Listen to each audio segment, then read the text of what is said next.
With Easter coming up, we decided to give all you dirty heathens a little Easter treat. And this is Hyperborean Radio. I am the lore keeper, and with me, as always, is Celtic God. Hey, guys. Yeah, I'm pretty excited because we've been building our own website. What you're going to get today is just a little excerpt from that website. And it is around real Easter customs. Oh, yeah, the whole of the lore of what is about to be read is heavily researched and very in-depth and in detail. Yep. And it is read by a fictional character, but she is based off a real person. She is the caretaker of the archives on the website, and her name is Bella. And so far, everybody that's encountered Bella has really liked her.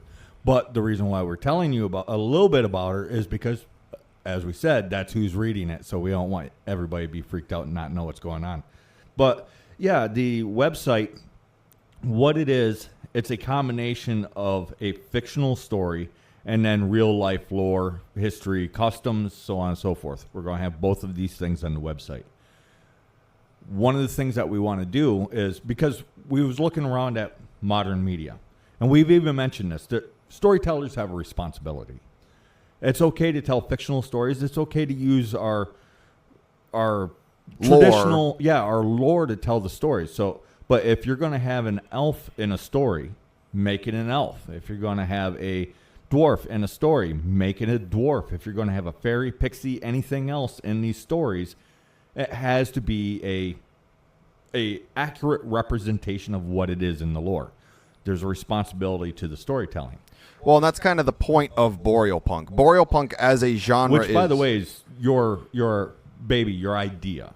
Yes, it's basically like a world kind of in the same vein as diesel punk, steampunk, stuff like that, but it's more based around who we are as a people and sort of getting back to that in a way. Mm-hmm. And what it is what we've done is we've taken the Boreal Punk sort of genre, crafted a world. We're crafting a world in which to present the lore as accurately as possible using the Boreal Punk genre as a vehicle basically for it. Because the reality is for people to appreciate the lore, appreciate the gods and the spirits and everything, they have to see it be lived and they have to see it in stories. People are not fans of academics, really. I mean, let's be honest. You don't go academics to have fun. No. And who wants to listen to them even about learning? Because we know that there's more entertaining ways to teach and to learn than just dry academics. But what's coming up with Bella's reading is a little Easter treat for everybody. Well, and I want to toss in there that Bella's kind of the central figure for a lot of what's going on the website right now, because she's the character of her. She is the carekeeper of the archive. The archive is, and right now we don't have a whole lot on there because we're just building it almost as we speak right now.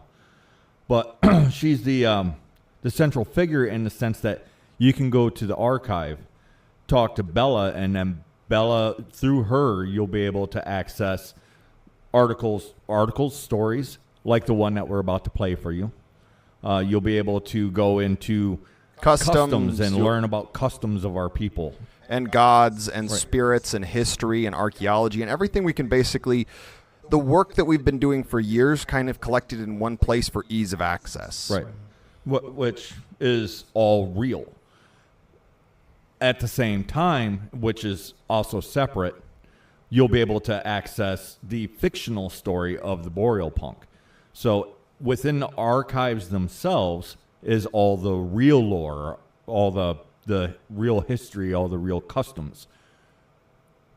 All the stuff that we normally do is going to be within the archives.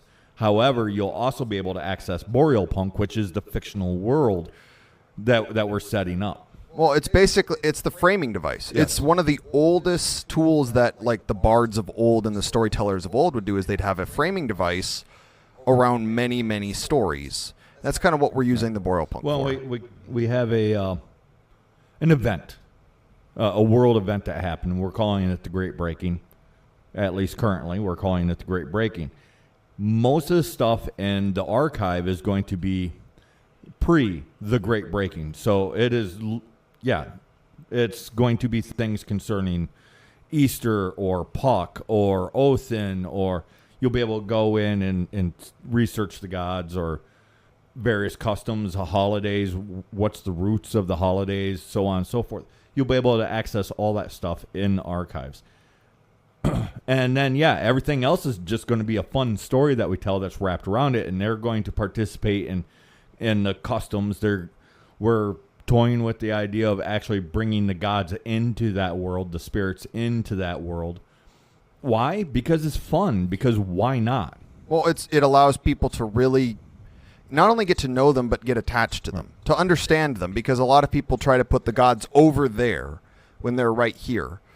And if anyone's interested in seeing a lot of the website, helping with suggestions or ideas, participating in its creation, yes, after a way, like helping us pressure test, for instance, or just watching us develop it, there's no pressure, but you can join our Patreon.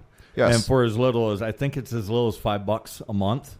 If you want access to the website and stuff, it's the $5 a month and above. And thank you very much to individuals like Spiffy and Garrick, who have been really helpful with the development of it. Yeah. I mean, really, it's a for real thing. We're really building it, and there really are people watching and participating with the creation of this. So, we invite everybody to come over, join our Patreon, and you can watch us build it. And because you're paying the troll toll, you will have a little bit of an input. Just because you say it doesn't mean that we're going to do it, but it will be taken into account. Yes. All right, so I guess we'll just dive right into letting Bella tell her story. Yes, everybody, you have a happy Easter time, and listen to Bella. Right, and you guys will get a full podcast from us next week. Thank you for your interest in West Germanic lore. I am Bella, and will happily translate this file for you.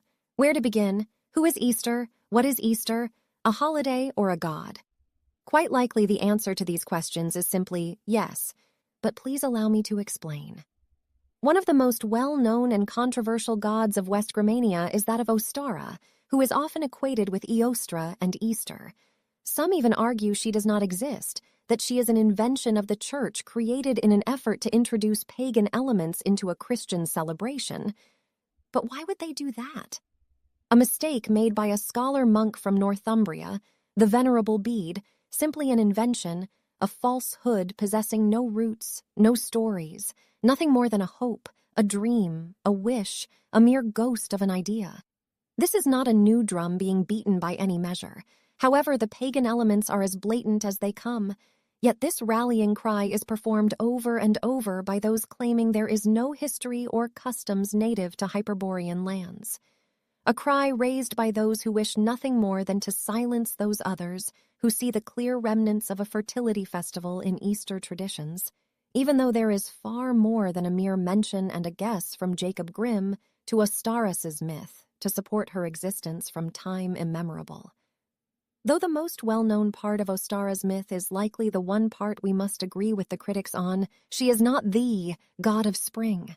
Before I continue, I feel it pertinent to state Eostra, Ostara, and Easter are not necessarily all the same deities, as there is ample evidence that each is unique in her right. Yet as they are oft considered the same, I shall make use of information from all three figures in regards to Easter. The first mention in written records we have of the infamous Eostra is in the text The Reckoning of Time by Saint Bede in the 8th century. I quote, Solmanath can be called the month of cakes which they offered to their gods in this month. Hrethmanath is named for their goddess Hretha, to whom they sacrificed at this time. Eostermanath has a name which is now translated as Paschal month, and which was once called after a goddess of theirs named Eostra, in whose honor feasts were celebrated in that month. End quote. This is a notable quote, not only because it is the first and most notable reference to Eostra, but also because directly before Eostra's month is the month of the goddess Hretha. The rest of the months, despite having hints of possible god names such as Wode or Sol, are not tied directly to a deity. This causes the mention of these deities, and by a Christian saint no less, to be especially worthy of note. These 2 months must have been inextricably tied to these goddesses for him to even mention their names. It is also notable that these were lunar months, and every few years the 12 months would be made into 13. So we are not dealing with the exact same timescale as we find in the Gregorian calendar of today. Though Hrethmonath and Eostromonath are equated in the same text to March and April, these would not be the same months we know today. Hrethus's name is generally agreed upon to mean victory. This has led many to see her as a war goddess, and this is certainly possible given that early summer, or what we now call spring, is when the war season would start. The season beginning with a flurry of activity and industry in preparation for upcoming battles and campaigns soon to come. This may be the reason for her being invoked at this time of year. Though another possibility also exists, and this is where Hrethus's role as a likely spring goddess comes into play. A common and potentially modern ceremony in Europe, especially given the invasion of foreign beliefs, is the triumph of summer over winter, the end of one half of the year and the beginning of the other. In modern Germany, Slavic and other nearby Germanic areas, the bonfires around this time are used not only as the centerpiece for their festivals, but also for the burning of effigies, specifically ones that reference a winter goddess, though one might easily view this custom as releasing them from their duties in the mortal realm rather than chasing them away, which, to be honest, is far more likely as to the original intent of such customs. In Poland, it is Marzanna, while in parts of Germany, the figure has long since been hidden by Judas, a Christian cover-up that never caught on in regards to Marzanna. The German version likely covers up figures such as Hole or Perchta. This probably represents the victory of summer over winter and is another possible source of Hrethus's name. Though with shifting seasons and lunar months, some years spring might potentially shift and end up in Eostromonath, right? Well, this is where the second and most important point against Eostre as a spring goddess comes into play. The fact that spring was not known in Northern Europe until later centuries with the spread of foreign ideologies. What I mean by this is spring as a concept did not exist. Not that spring as we understand it was absent. Instead, originally the prevailing understanding was that there was winter, and not winter or summer. Spring and autumn are concepts which originate in the south of Europe, which match the seasons, while summer and winter are but brief moments in the course of the year. This is most blatantly represented in the seasonal female gods known as the Hours, who in their supposed original duo were Thallo and Corpo, also known as the bringer of blossoms and the bringer of food, respectively, effectively being the spring and autumn maidens. This is even more notable when the story of Persephone is brought into play. Demeter does not remove sunlight, just fertility, when not with Persephone. The period of time when plants blossom and when you can harvest would be spring, time of blossoms, and autumn, time of harvest, though both of these would be encapsulated at the edges of summer, the liminal time when winter is leaving and winter is returning. So Eostre is not a spring goddess, because at the time of her worship, spring was not truly a thing, at least in Northern Europe. So what kind of goddess was Eostre if not a goddess of spring? It seems pertinent at this moment to translate Eostre and Ostara's names. Their names mean east. At this point, the conception of Eostre as a dawn goddess becomes the most common proposal. Her name's similarity to Eos seems to seal the deal. Though I would argue she is not a goddess of dawn. As attractive as the idea is for its simplicity, her being honored when she was and in the way she was seems more akin to a goddess whose primary function is fertility than anything to do with the act of the sun rising in the sky. Her fertility aspects are also far more attributed to animals than plants, with eggs, hares, and storks being her most prominent symbols. It is in this very fertility that we find what is perhaps the most notable reasoning for her celebration and her name. The sun rises in the east, this is true. However, it is only truly in the east at the equinoxes themselves. Otherwise, the sun would rise either in the northeast or the southeast at any other time. While this may seem like a minute detail and an irrelevant point, I would argue given the nature of the solar-lunar method of timekeeping our ancestors had, as well as their use of standing stones to track the year via the sun, I highly doubt that such a difference in position would have gone unnoticed. There is something else that occurs around the equinoxes, animals mating to produce offspring, or the rut. While spring is the most notable time for animals to conceive, even ancient humans timing their pregnancies so as to have their children conceived in early summer, what we now call spring. Hence, both time periods, spring and autumn, is when new life begins occurring when the sun is in the east, low in the sky and high. And so many births end up happening roughly around the time of Eostra's celebration. So in this way, it is not spring or the dawn that Eostra represents, but new life. The sprouting plants, the cooing babe, the fawn, the cub, the egg snug under Robin's breast. These are what Eostra brings. New life in a mother's arms or beneath an old oak's branches, not the season or the sun, but the babe smiling at both. I must now turn from Eostra to the goddess Ostara, a god that is fairly parallel to Eostra, but must be considered as well in regards to the makeup of both gods and the holiday of Easter. Ostara and Eostra are often used interchangeably in writings of or told about the goddess of Easter. Yet there are some issues with this which we shall seek to sort out. Ostara is actually mentioned many times in older texts, certainly more than Eostra is by far. In many of these writings, Ostara has been equated to the Roman goddess Luna and to Diana as well. She is sometimes mentioned as a sylvan god who is explicitly stated to be the moon.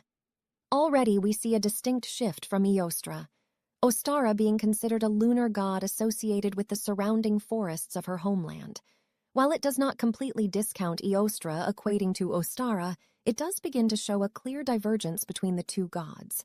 It is also important to note another feature which highlights Ostara's many differences to Eostra. She is a horned god. One such tradition from the Harz mountain range in Germany speaks of Ostara having a single horn, or a set of horns that form the shape of a crescent moon. This is then substantiated with her figure depicted on the Asta stone, in conjunction with an unknown male figure where she is also holding a cornucopia. While it is true the runic text around the image is incomplete, it does read, "You dear Astra, from your face it shines." Or alternatively, "The good Asta is coming near." The cornucopia indicates fertility of the land, while the idea of her face shining ties her into a celestial body. While some claim it indicates the sun, it is far more likely to be shining as the moon, given what else is said of her. These horns are also seen in Saxon depictions of their moon goddess, who is thought to be Ostara. Though the horns are occasionally depicted as animal ears, similar to the shift that was made in the design of jester hats, Ostara is further substantiated through the many sites that bear Ostara's name. In the Olenberg Castle near Hainholz, there is a portal called the Oster Portal, which borders the Oster Forest. Supposedly, they both received these names due to the veneration of the sylvan god Ostara and her idol which stood within the castle in heathen times. In the Blankenberg region, there is the Osterstone, sometimes called the Osterkirche, where an idol and stone altar to Ostara is said to have once stood. In Hesse, there once stood a group of Osterstones in the Osterfield, though sadly they have since been destroyed. Evidence of bonfires were discovered in their proximity when they were destroyed for use as building materials. Oral folklore around the stones say, around Easter, young boys from 2 neighboring villages used to race to see which group could reach the top of them first, throwing rocks at each other to slow their opponent's progress. This is sometimes considered to be another symbolic battle between summer and winter, though much rougher than bonfires or effigies. Though the most important thing to derive from this is that these Osterstones were being used around the Easter holiday. So Ostara, the moon goddess, is Eostra then. Both are tied to Easter, both are Saxon gods, it just makes sense, right? Except they aren't. They are, however, tied in another way, and this is where it gets real interesting. Externstein. Externsteina is perhaps the most notable and interesting of the sacred sites connected to Eostre and Ostara. Externstein is a sandstone rock formation looking much like an ancient fortification in the Teutoburg forest. It was known to be used as a location for pagan rituals centuries before and after Christianization, finding a resurgence of use during the Volkisch movement in Germany. This site consists of several pillars with carvings, windows, and stairs built into them. There is even evidence it was once used as a means to identify the summer solstice, perhaps serving as a German Stonehenge. So where does Ostara and Eostra fit into this? While the name Externstein may mean Easter stones, the real connection is due to historic writings referring to them as Eosterstones and moonstones. One more thing of importance to bring up in regard to these stones. The scene that makes up the most well-known carving on Externstein, the relief which depicts the descent of Jesus Christ from the cross. However, these images were commissioned by local churches, and like many other images that have been made on the church's behalf through the centuries, some pagan aspects seem to have been incorporated as well. The sun and the moon are depicted in human form holding drapes above the main scene involving a cross, Jesus, Nicodemus, Joseph of Arimathea, John the Evangelist. The scene includes a bent symbol that would eventually become known as Irminsul in Saxon paganism, while above the cross is a depiction of God, or a god, holding a small person and a flag. There are also two figures caught up by a serpent beneath the scene, appearing to be male and female respectively. While some claim this to be Adam and Eve, there is another possibility, one that ties into the story of Sleeping Beauty. Most are aware of the Brothers Grimm version of Sleeping Beauty, also called Briar Rose. This version is far lighter in tone than its older incarnations, yet it still possesses much of the symbolism that has caused many to see Eostre in the titular heroine. The tale begins with her birth and her parents' exuberant joy at their beautiful daughter whom they named Rosamond. Her father, the king, holds a feast to celebrate his newborn daughter, inviting people from across the land, but most importantly inviting the wise women of his kingdom. As the king had only 12 golden plates with which to honor them, but 13 wise women, he invited all but one to his feast. When 11 of them had given Rosamond gifts, the 13th stormed in, cursing her to die on her 15th birthday by touching a spindle, then silently left the way she came. It was only then that the 12th and final wise woman was able to give Rosamond her gift. She was unable to undo the curse, but was able to lessen it to a magical sleep of 100 years. Everything eventually proceeded as was fated. The spindles were all banned, of course, but Rosamond, our sleeping beauty, finds one, and pricking her finger fell into a deep slumber. The curse extends to cover the castle in a mystical sleep as well, where an overgrowth of thorns grew, tearing apart anyone who tries to save her before the 100 years has passed. When at last the century had elapsed, a young prince enters the castle. Fantastically, the once deadly thorns transform into beautiful flowers. Then the prince, finding Rosamond in the castle frozen in time, gives her true love's kiss, to which she awakens. Afterwards, they are married, living happily ever after. We all know this story. While there are parts of it here and there that point to the summer symbolism found in both Eostra and Rosamond, it is lacking somewhat. Of course, the symbols of a summer maiden are present, such as when she awakens the barren thorns transforming into beautiful flowers, or even the 12 wise women and the uninvited 13th pointing to the old style of months, with the 13th being the one leap month that is added every few years, who, enraged at not being invited, curses the child before the summer season can conclude as the final month ending the old year. The new year begins with the coming of winter, while the final extra month is added in the summer. Even her name Rosamond means pure rose or rose of the world, a possible nod to fertility or her summer attributes. However, it is in the older forms of this tale that we find a story that really begins to connect the dots. An Italian folktale called Sun, Moon, and Talia. This version differs greatly from the one that has risen to worldwide prominence via the Brothers Grimm. The first difference is there is no feast, nor any wise women. Instead, the king, who is Talia's father, calls together seers and wise men to foretell the fortune of Talia. They tell the king that she was to have a disastrous fate brought about by a piece of flax stalk.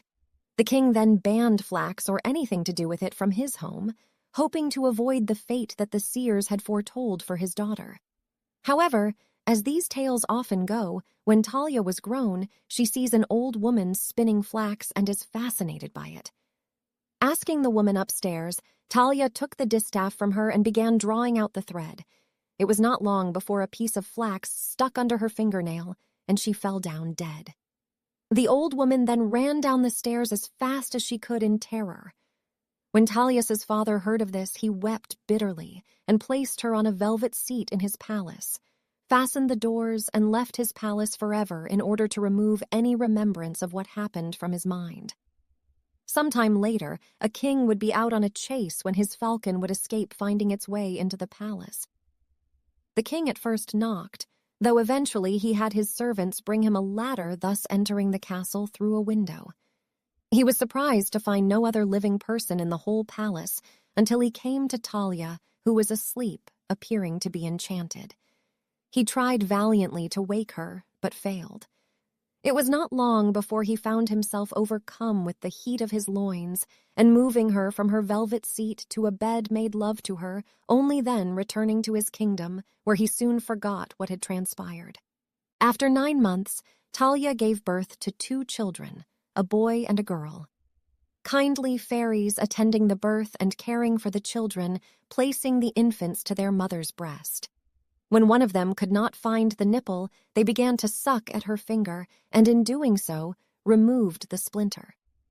Talia, waking, and though unaware of where the 2 children had come from, chose to embrace them, love them, and nurse them, eventually becoming dearer to her than her own life.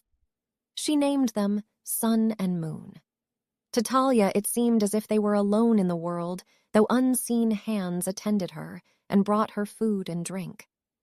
The king that sired her children eventually remembered Talia, and stating he wished to go hunting, returned to the palace, finding Talia not only awake, but with 2 beautiful children. Becoming overjoyed, he explained who he was and what had happened, the 2 soon becoming fast friends as he spent several days with her. Finally, leaving, he promised to bring her to his kingdom upon his return. While he was in his kingdom, he had their names upon his tongue, speaking of Talia, Sun and Moon, even as he slept, muttering their names. Now the king already had a wife, and she had grown suspicious while he'd been away. Her suspicions only growing since his return, speaking odd names all hours of the day and night. Sending for the king's secretary, she promised reward for his aid and punishment if he refused, as she coaxed the tale of the twins and Talia from him. She then sent the secretary to Talia, telling him to tell her the king had sent for them. Talia, overjoyed, sent the children with him. The queen, receiving them, took the children to the cook, demanding he kill them and serve them to the king. The cook, refusing the queen's orders, hid Sun and Moon with his wife, then slew 2 lambs, serving them to the king in the children's stead. The queen was incredibly pleased when the lambs were served, as the king began to heartily consume the food. He enjoyed the food so much, he exclaimed, "By the souls of my ancestors, that food was good." Each time he praised the food, the queen mocked him, saying, "Eat, eat, you are eating of your own." After she repeated this several times, the king flew into a rage, declaring that he knew he was eating of his own because she had brought nothing with her into this house before leaving for his villa to calm himself. The queen, however, was not satisfied, sending for Talia with plans to burn her alive. When Talia arrived, the queen addressed her as Madam Busybody and Cruel Bitch, among other less savory titles, revealing her plan to throw her into the fire. Talia begged for her life, tried to stall, asking if she might at least remove her gown. The queen, having no pity for Talia but desiring her gown, which was embroidered with gold and pearls, allowed it. Talia, having removed her gown, stood all but nude before the queen. At this moment, Talia let loose a terrible scream as the servants began dragging her towards the pyre. The king, hearing her cry, arrived, demanding to know what was going on, asking after his children. The queen revealed that she had served him his children, and that he had, in fact, quite enjoyed them. The king began to wail and weep, asking how his own blood did not cry out to him in anguish at his actions. For her treachery, he ordered the queen and his secretary cast into the very same fire.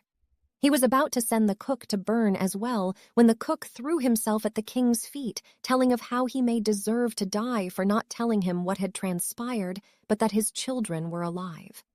The cook's wife brought the children to the king, who was overjoyed that his children were alive. Showering his children and Talia with kisses, he rewarded the cook by making him his chamberlain before taking Talia to wife.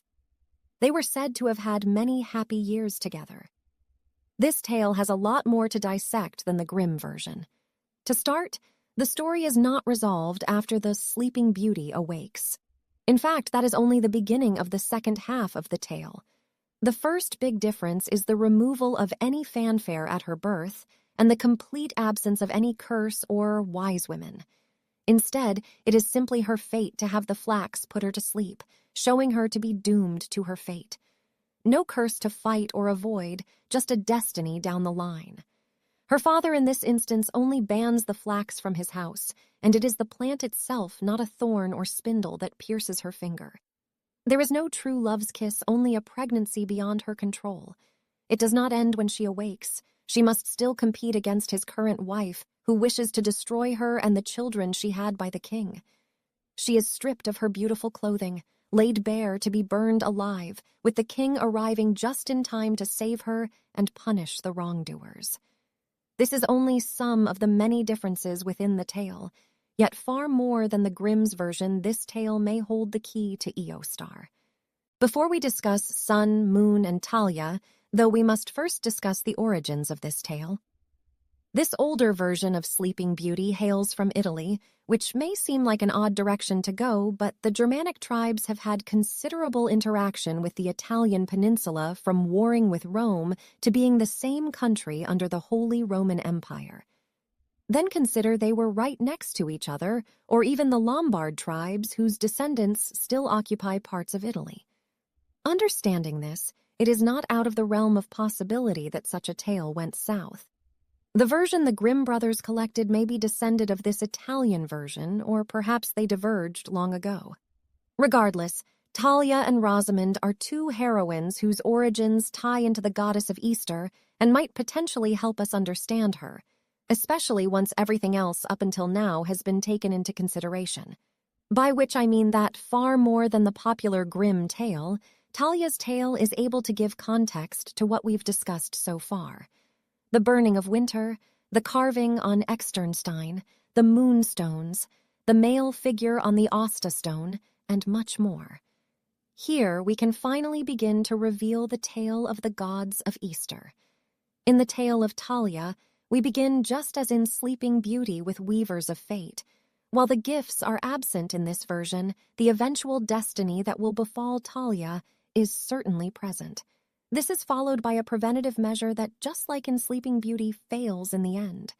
Though unlike in Sleeping Beauty, there is no malice intended here, just a doom that had long been foretold.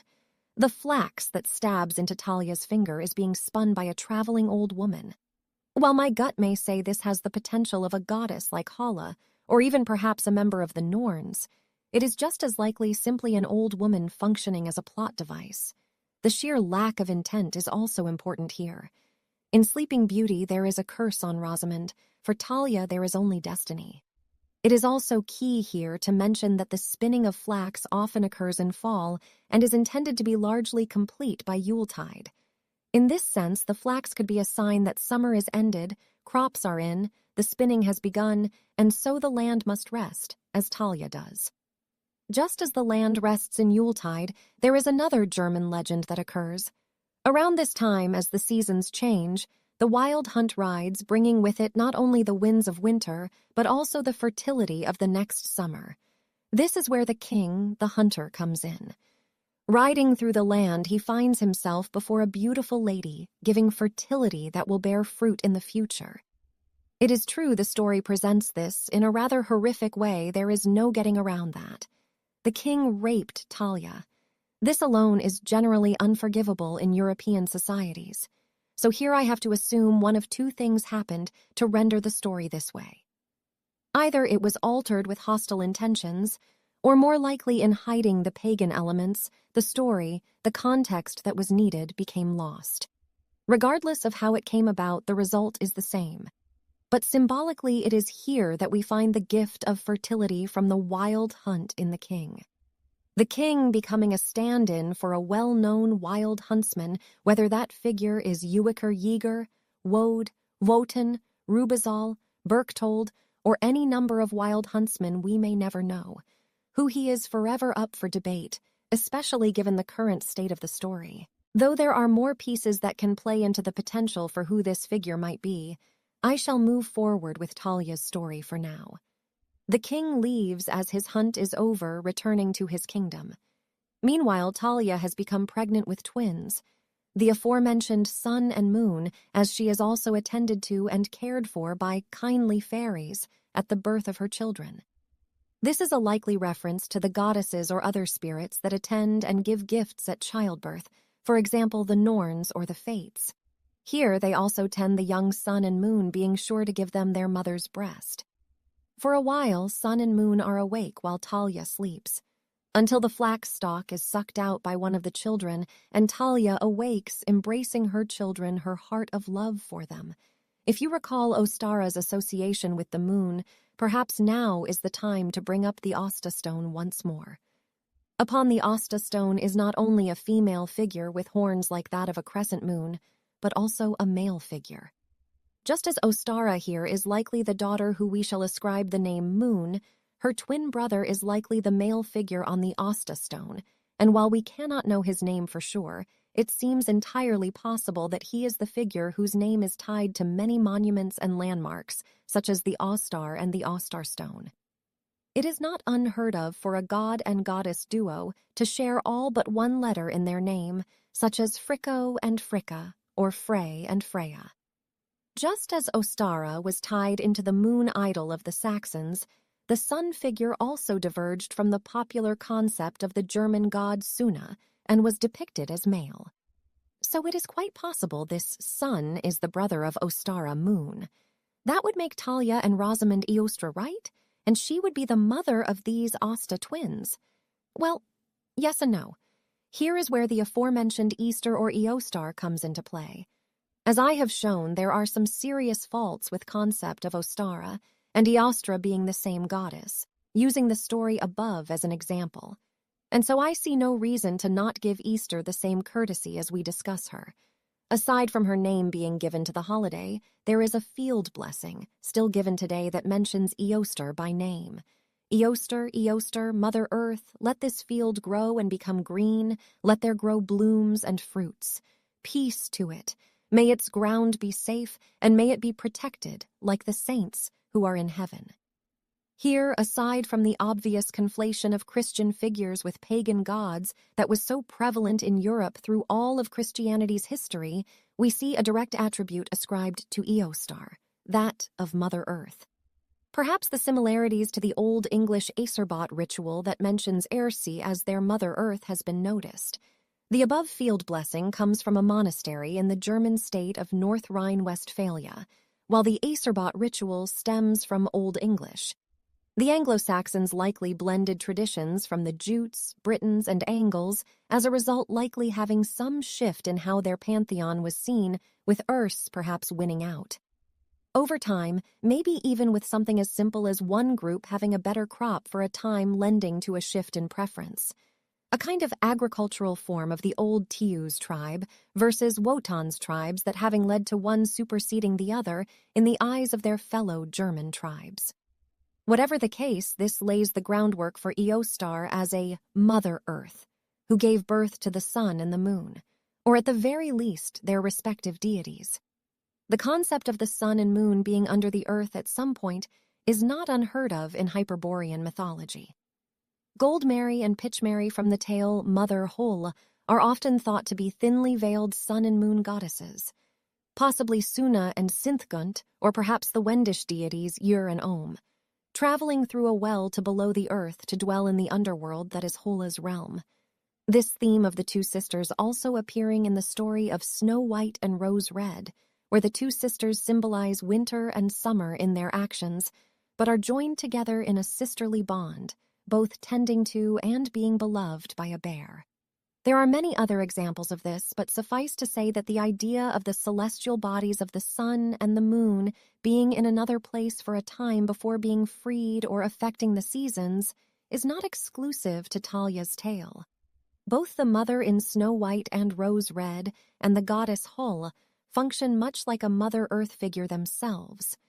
Though neither is Eostar, they do fulfill similar roles in their tales. I would like to mention here there is a bit of the bear god influence in Talia's tale, as the story calls to mind a recurring theme that appears time and again throughout European fairy tales and mythology acted out in the wild man and bear cult processions across the continent, where a stand-in for a fertility god or Mother Earth figure is often married to the bear.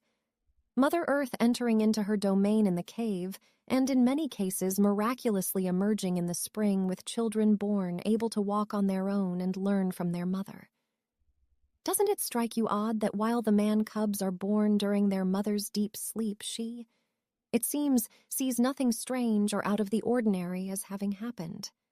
The slumbering Talia birthing 2 children while she sleeps, seeming to have no issues with or confusion concerning this situation at all. Instead, she embraces her children as though everything were completely normal and natural. This theme of the bear will come up again as we continue to dissect these stories, but for now we once again return to the sun and moon gods. Let us look at the carving on Externstein for a moment in relation to this. At the top corners we find both the sun and moon personified, either as both females, beardless youths, or one of each. This latter option is what I believe may be the case. It is here the remnants of a mythological scene exist, one I will touch on again later in this dissection.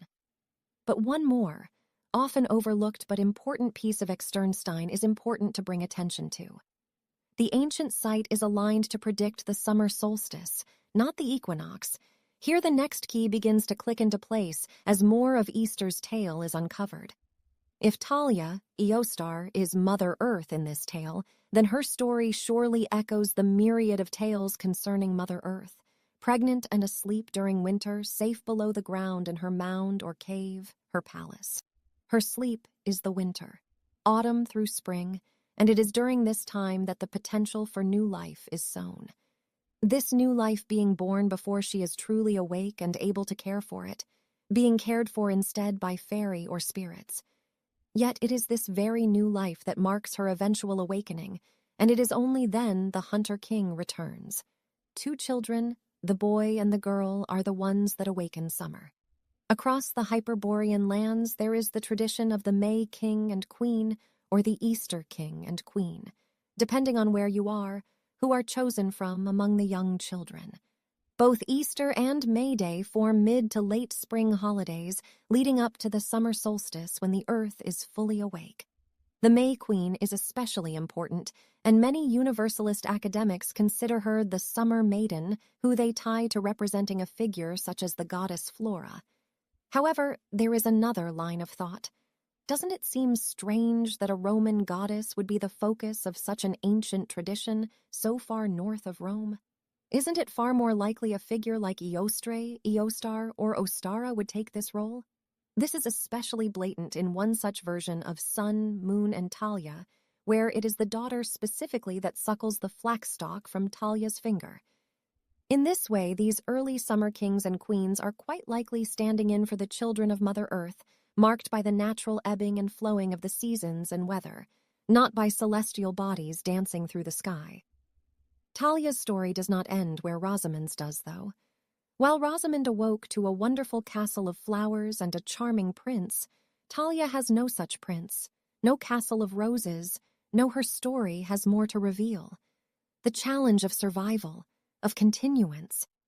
The Hunter King, remembering Talia, chose to go hunting to find her again. Just as the wild hunt returns in the late spring just before summer begins in full swing, so too does the Hunter King return, but only once Talia has awakened. The children are born, and now summer has reached its zenith. Overjoyed at what fertile joys he has reaped in his 2 beautiful children, the Hunter King spends time with Talia, becoming great friends, and soon he is off to his kingdom with plans to bring them to live with him. Only one problem stands in the way. He is already married, to a woman who has brought nothing with her to his house. Aside from sun and moon, there are no children in this story, so it is certainly possible their marriage has been barren as winter, a time without new growth. This marriage also involves the taking of sun and moon from the earth, the light of the world, the queen satisfactorily thinking them dead, where instead they are simply hidden away, out of view.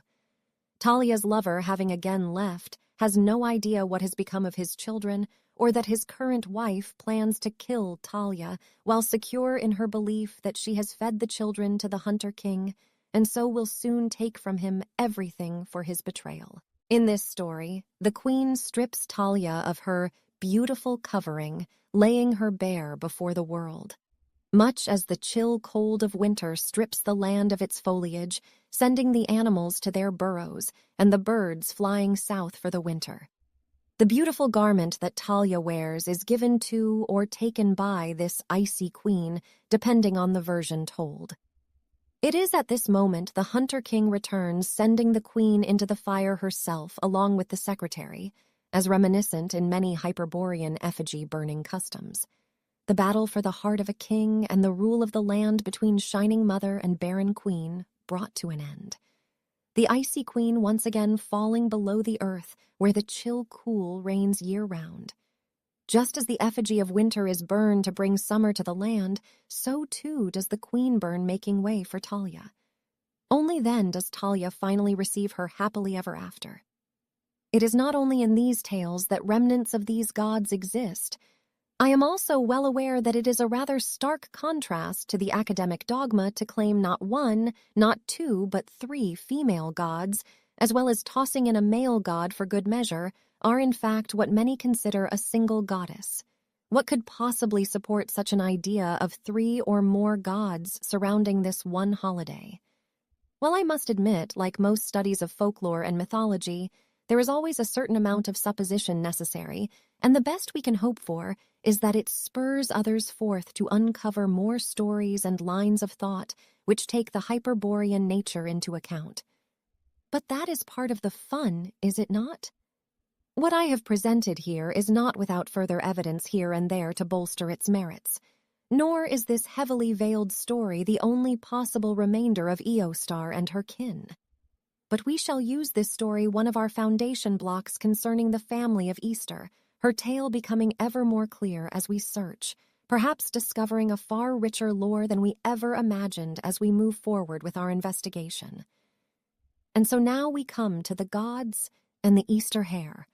The lore of Easter is rather diverse, as there are many customs, traditions, celebrations, imageries, and figures that have been associated with this widespread holiday.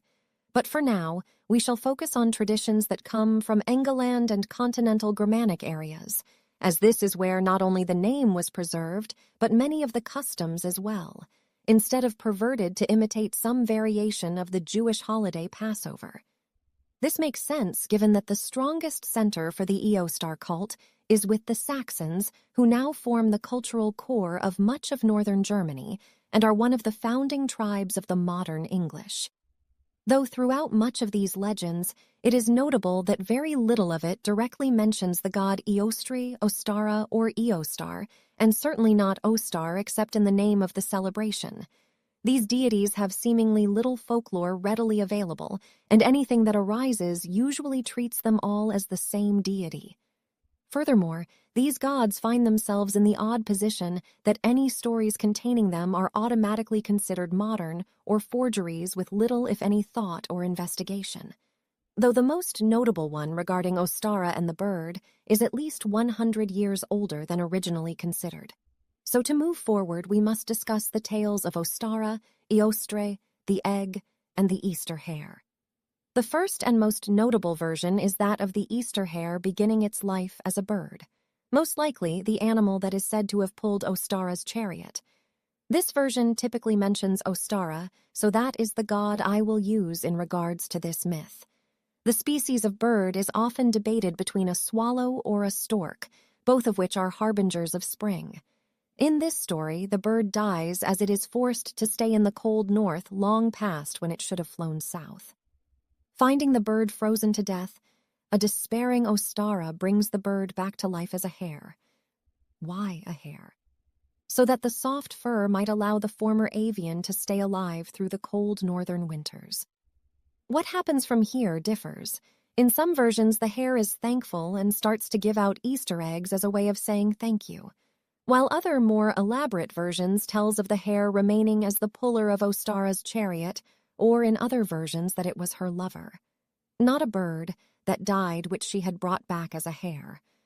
No matter the tale, the hare is widely considered to pull her chariot, that is, until the virile nature of the hare causes him to cheat on Ostara, who then upon discovering this betrayal becomes enraged, casting him into the constellations where he lands below the hunter. It is said that after some time they both remember all the good times they had, and Ostara, finally relenting, allows the Easter hare to return once per year on Easter Day. Working backwards, we have the hare as forbidden lover. Again, this one is a bit odd, and I do not personally view this one as the most likely to have ancient or even pre-Christian origins, mostly due to the Easter hare being male in most versions of the folklore. Its ability to lay eggs here is explained as it being the female lover in this relationship. While in many stories the Easter hare does lay eggs, it is also generally thought only to deliver them. Such is the odd and at times contradictory stories of the Easter hare.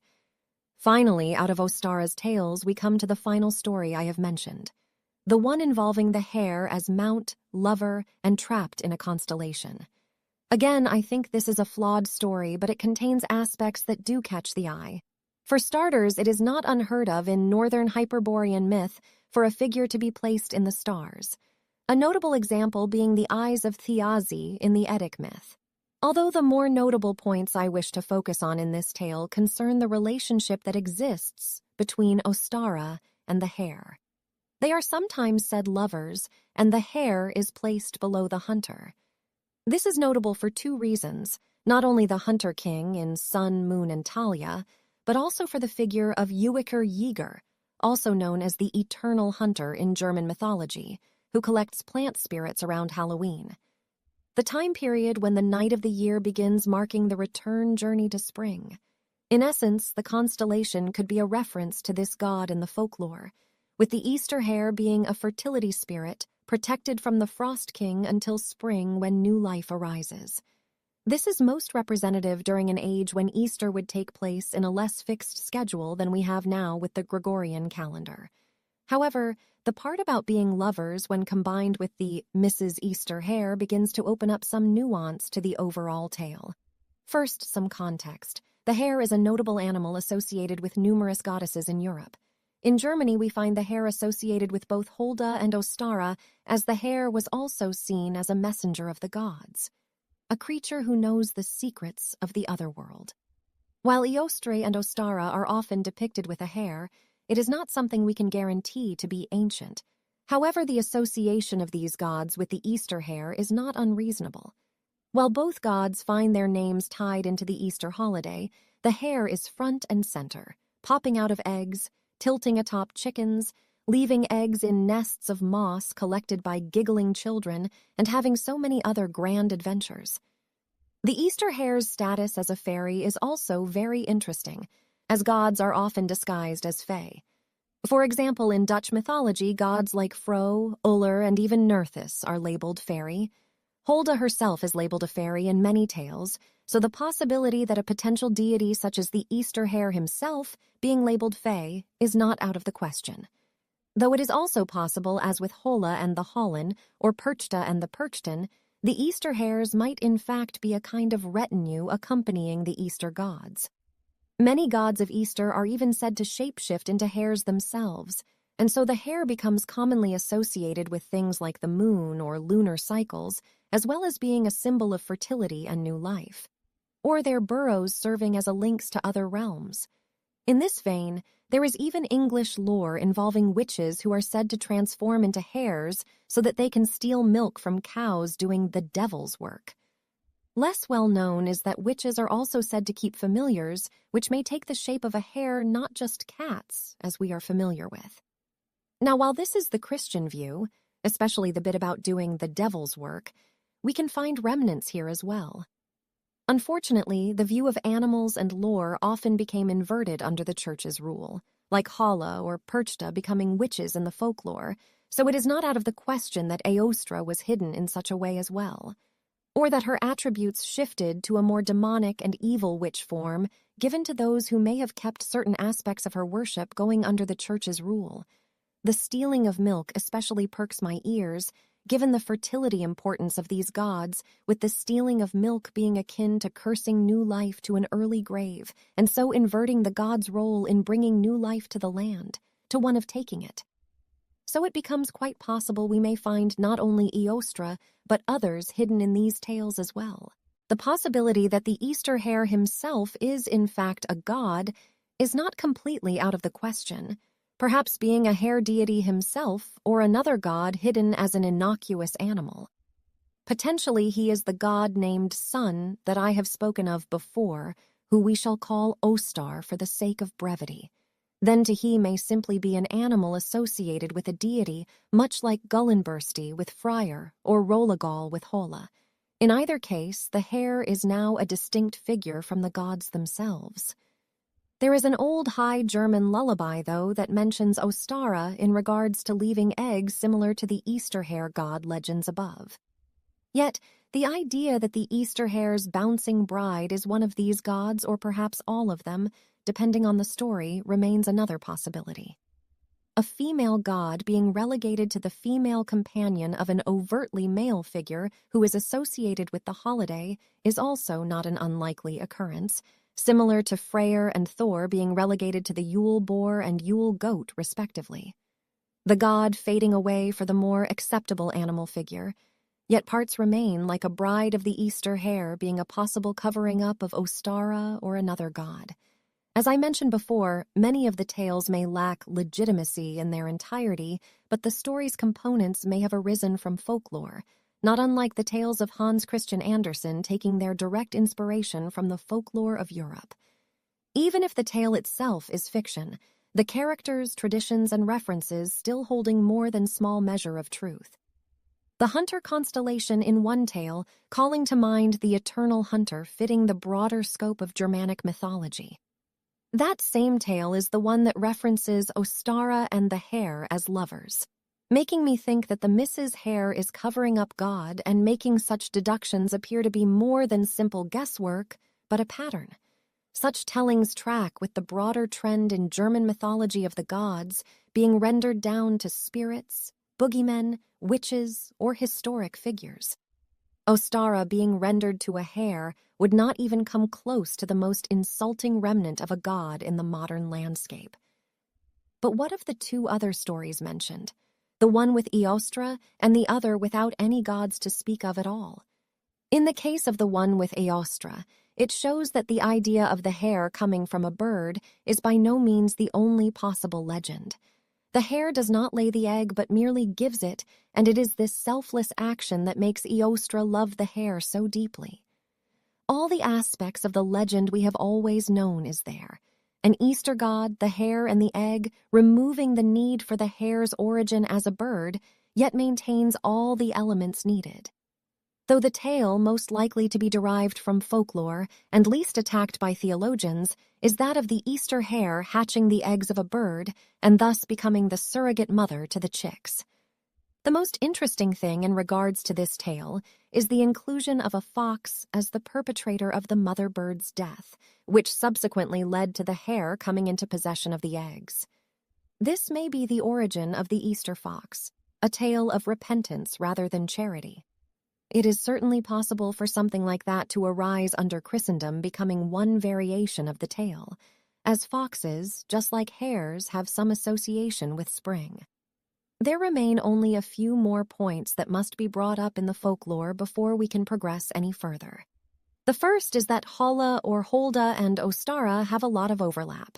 This does not mean that they are the same figure, only that they have similar roles in their respective cults. Both goddesses have ties to hares, both have ties to the celestial bodies, both have ties to storks, both have ties to new life, and both often find their myths linked to the changing of the seasons. Holda has one considerable advantage that allowed her to thrive while other goddesses came under much harsher attacks. Her name is extremely similar to a villain from the Bible. As such, the church oft-times left her alone, other times simply encouraging the demonic witch attributes she had developed. The same, sadly, could not be said for a god such as Eostar. This god had too high a profile due to the holiday. Any lore of her would have had to be hidden far deeper than claiming her to be evil while hiding the good. Such issues aside, another possibility is that, just as there are many figures who contribute to the lore of Yuletide, Easter also possessed many figures who were associated with it, and so it might very well be simply a time of year or season.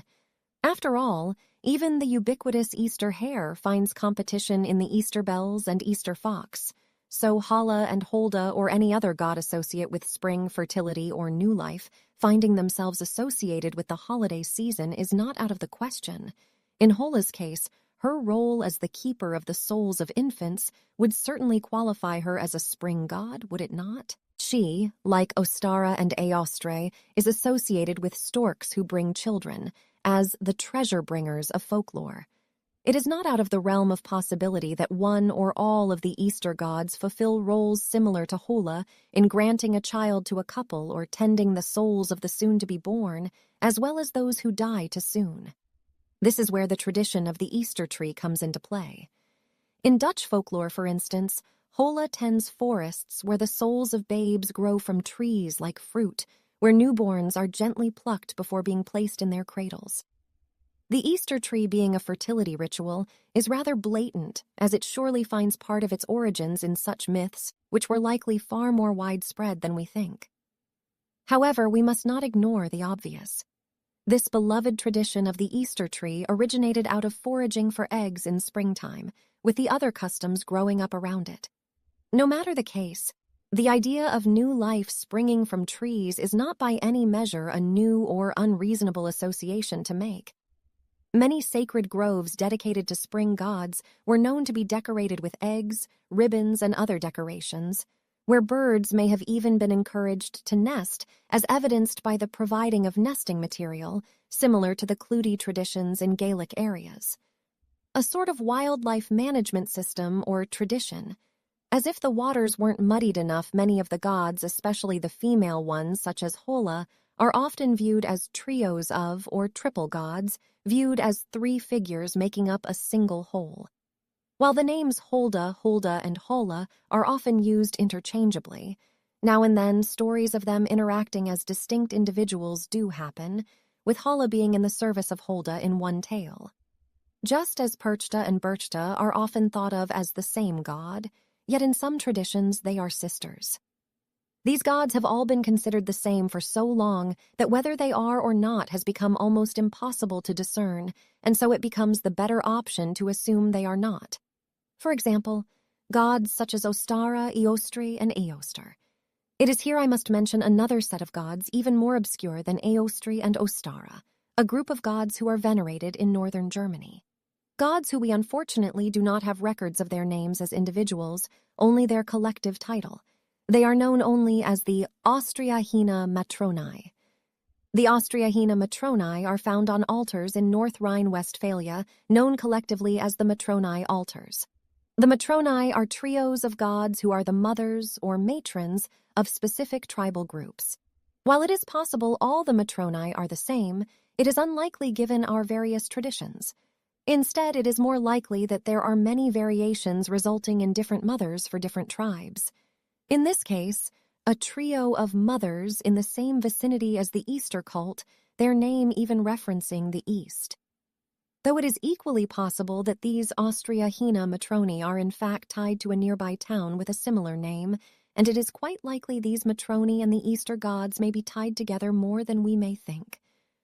There is one more piece of evidence that I wish to bring to bear in regards to these gods, the mysterious ancient symbol of the three hares, a Triskelion-style symbol of three hairs interlocked at the ears. While the supposedly oldest variation of this symbol is found in caves in China, the highest amount of occurrences of this symbol is in fact right in the heart of the Easter cult, northern Germany and England. Its range lining up so well lends ground to the possibility that these Austriahina Matroni, these Easter gods, are in fact connected to this custom and are a trio of individuals or sisters. Whether that trio is Eostre, Eostar, and Ostara, Eostar, Ostara, and Ostar, or perhaps even Ostara, Eostar, and Hola, does not matter in the broader landscape of this custom and likely varies area to area. All of these customs lend credence to there being an Easter trio or group of gods whose remnants have remained long after their trinity was forgotten. Sadly, this same three hairs symbol was also appropriated and made to represent the Holy Trinity, just as the triquetra and triskelion were post-Christianization. As we know, many pagan symbols and artifacts were destroyed or appropriated by the Church as it moved across the land. So it is quite likely the three hairs had far older versions in these lands that were lost or hidden before they could be repurposed. Perhaps like many other gods, they were obscured behind a Mother Mary figure who, while not part of the Trinity, became connected to the Father, the Son, and the Holy Ghost. Much as Mary, God, and Jesus were carved into Externstein, where the sun and the moon look down upon the scene, the face of Mary having long ago been broken away. This is yet another possible hiding place for our missing gods of Easter, the very folk Christian lore that replaced them. Yet, I know what you are thinking. What could possibly support dividing a deity, a god so well known as Ostara/Eostri/Eostar, into three separate gods? It seems not only unnecessary but downright foolish. Well, for one thing, just because their names mean the same thing does not the same deity make. Many words can be derived from a singular one. The dwarf Austri of Eddic mythology, for example, is also a deity whose name means east. Yet he seems to have no ties whatsoever to these deities I have mentioned in regards to Easter. Nor is there a direct parallel for these east gods from Icelandic mythology. For instance, it is Dellinger who performs the role of a dawn god in the Eddic tradition. There are also many deities whose names derive from the same root word, either due to being related like Frey and Freya, or performing a similar role in different tribes as with Frigg and Freya. All of their names can be translated as beloved, though Frey and Freya are more often translated as Lord and Lady, yet to claim Freya is the same as the Lady of the Lake would be met with laughter and derision. Names are titles, and something as small as a single letter change can mean nothing, or it can mean everything. The Valkyrie Hilda versus the German god Holda, Vor and Var, two separate gods mentioned in the Prose Edda. Otter and Ottar, one a companion to Freya, the other the brother of Fafnir, who takes the shape of an otter. So the argument they are all the same is itself riddled with holes and fallacies. So when the combination of said gods is built on shaky ground, the possibility of there being many instead of one is not far-fetched nor disrespectful. It is in fact equally, if not more likely, especially when all the differences are brought to bear. Even if, say, the distinction between Eostra and Eostar could be perceived as too thin, Hala or Ostar could fill that gap in said trio. There is far more lore surrounding Easter, and likely far more on the other gods mentioned here than I can even begin to cover in a single entry. So all of this brings me back to my original point.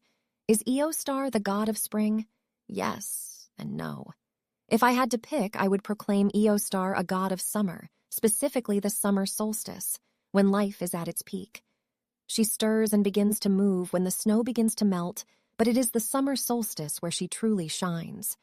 Before that, gods such as Ostara, Ostar, Hretha, Eostre, and Holda begin to crack the ice. They begin to return the spirits of the plants to their full, exuberant glory. They bring man and woman together. They bring the new season shifting little by little. They hide eggs. They serve as Easter Queen with her king at her side. They shine as the May Queen awaiting the sun to hit its peak. Bit by bit, the land awaits Earth's full glory, the waking of summer's full beauty, tree after tree, birth after birth, smiling child after smiling child. the joys of Easter slowly giving way to the wild hunt and to the moment where midsummer's ecstatic joy shimmers across the land. Perhaps this is all guesswork. Perhaps it is well-researched and well-reasoned. Perhaps it is more accurate than we might ever be able to prove. I did not find a dawn god, but I did find a sun god. I did not find a single spring god, I found so much more. While I may never know how right or wrong this is, in many ways it does not matter, and I regret nothing. We all live Easter every year. We paint eggs with family. We leave eggs for some Easter hare home invader, while many still pretend any of this has anything to do with Jesus Christ. Yet all the way we are living Easter. All I've presented here are the stories, the myths, the places, the traditions, the history and legends of it all. But even then, when you really think about it, it all pales in comparison to the time we spend every year at Easter with those we love. That is the true spirit of Easter. We do not need anything else. It is not the dawn we focus on. It is not even spring. It is hope, hope for a future full of life and love. It is the time we spend with family. It is the hope of the new arrivals who even today toddle around in wide-eyed wonder at the world waking up little by little. As songbirds sing and sun shines through the trees, we hold each other close. And for one brief moment, we are there beside our ancestors from ages past, watching the new life being born before our eyes and smiling.